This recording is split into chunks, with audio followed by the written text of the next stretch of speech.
Sua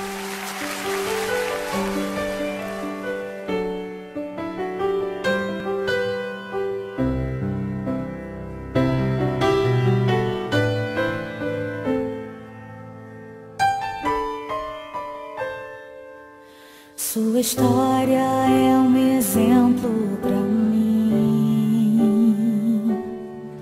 O seu testemunho tem me aproximado de Deus. Se eu viver mais de 80 anos, quero ser como você, pastor. Sua casa testifica sobre quem você é. Sua obra, sua vida, seu amor, sua fé. Os meus filhos vão saber que se eu hoje adoro a Deus, é por tudo que você me ensinou.